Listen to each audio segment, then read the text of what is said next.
আমার কাছে খুবই ভালো লাগতেছে বিকজ এইখানে যারা আছে সবাই বেসিক্যালি প্রোগ্রামটা তো মাদেরকে নিয়ে, so it's a bit sensitive for me.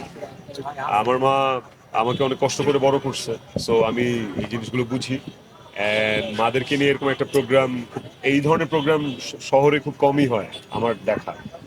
আমার ওয়াইফ এইটার উদ্যোক্তা, এই গ্রুপটার ওনারও, এবং প্রতি বছরইও এই প্রোগ্রামটা করে। আমার খুবই ভালো লাগে, and আমি ওকে অনেক এনকারেজ করি যে কিপ ডুইং ইট। বন্ডিং ঘরে তো হাজব্যান্ড ওয়াইফের বন্ডিং হাজব্যান্ড ওয়াইফের মতো, যখন প্রফেশনাল ব্যাপারটা আসে তখন তো অফকোর্স প্রফেশনাল একটা বন্ডিংও থাকে। আর ওর প্রোগ্রামে আমি গেস্ট, আসলে এইটা ওর প্রোগ্রামে ও আমাকে যতটা না আগ্রহ নিয়ে ইনভাইট করে তার চেয়ে বেশি আগ্রহে আমি ইনভাইটেড হই। আমার কাছে মনে হয় যে ওর প্রোগ্রামটায় আমি যাব because she is my wife. ওর প্রোগ্রামটা আমার কাছে ম্যাটার করে, অ্যান্ড বললাম যে মাদের programme, I would love to be a part of it. তো ওয়েল, এইটা হচ্ছে বেসিক্যালি থাকে না যে সবার প্যাশন তো এক জায়গায় থাকে না। আমার প্যাশন হচ্ছে ভিজুয়াল ইন্ডাস্ট্রিতে, আমি নাটক সিনেমা এগুলো নিয়েই থাকি। আসলে এই দিকটাতে ঝোঁক কম, ও ইনফ্লুয়েন্সিং বা ব্র্যান্ড প্রমোটিং এ ওর ইন্টারেস্ট বেশি, সো ওটা নিয়ে বিজি।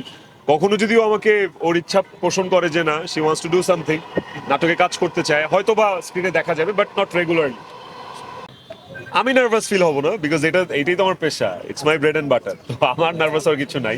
ও নার্ভাস হলে একটু হইতেই পারে, সামনে ভালোবাসা দিবস, তারপরে কিছুদিন পরে ঈদ, তো সবকিছু মিলে কাজের একটা ব্যস্ততা তো অফকোর্স আছে। কিন্তু এখন যেটা হচ্ছে যে আমি কাজের কোয়ান্টিটির চেয়ে একটু কোয়ালিটির দিকে ঝোঁক বেশি দিচ্ছি। আগে অনেক কাজ করতাম, এখন একটু বেছে বেছে কাজ করি, যেই কারণে এখন যে কাজগুলো আসবে সেটা ওকেশন হোক নন ওকেশন হোক, প্রত্যেকটা কাজে খুব স্পেশাল আর এক্সক্লুসিভ কাজ আসবে। ওটিটিতে আমার আসলে ইন্টারেস্ট খুব একটা নাই, কারণ ওটিটি ওয়ালাদের সাথে আমার আসলে বনে না, মিলে না। কারণটা যদি আর একটু বলতেন। কারণ আসলে ভেঙে বলার কিছু নাই, অনেকবার বলছি বিষয়টা, সেটা হচ্ছে যে ওদের এই ওটিটির ইনফ্রাস্ট্রাকচার আমাকে টানে না, আমার কাছে ভালো লাগে না। সিন্ডিকেট তো অফকোর্স আছে, অ্যান্ড সিন্ডিকেটের বাইরে থেকেও যখন কাজের অ্যাপ্রোচ আসে, তারপর যখন এর পরবর্তী ধাপের কথাবার্তাগুলো হয়, সেগুলো তো আমার আসলে ওদের সাথে বনে না। সিন্ডিকেট মেনটেন করে, দ্যাটস ট্রু, ওদের সিন্ডিকেট ওদের মতো।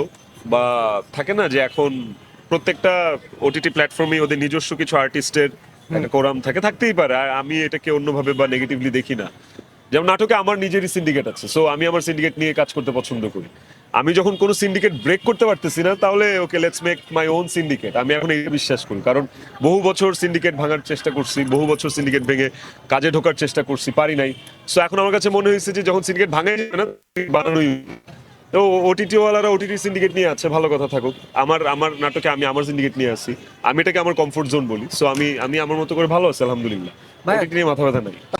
এইটা আসলে ম্যাটার করে কন্টেন্টের ওপরে। লাইক মানে আমরা যদি পাশের দেশেও দেখি যে রোডিস থেকে আয়ুষ্মান খুরানা বের হয়ে, আয়ুষ্মান খুরানা এখন ন্যাশনাল অ্যাওয়ার্ড পাওয়া অ্যাক্টর। তো এটা ও তো ছোট পর্দায় ছিল, তো ছোট পর্দা থেকে গেলেই যে একসেপ্ট হবে না, বিষয়টা এরকম না। কন্টেন্টটা ম্যাটার করে, যে আমি বড় পর্দায় যে কি কন্টেন্ট করলাম, ওইটার সাথে ছোট পর্দায় এত বছর যা করে আসলাম সেটা ডিফারেন্স কি। সো ওই ভিভিড ডিফারেন্সটা থাকলে ডেফিনেটলি অ্যাকসেপ্ট করবে। একই জিনিস যদি ছোট পর্দায় করি, বড় পর্দায় করি, তাহলে তো মানুষ নিবে না। আমাকে ফ্রি দেখলে আমাকে কেন সিনেমা যায় দেখবে।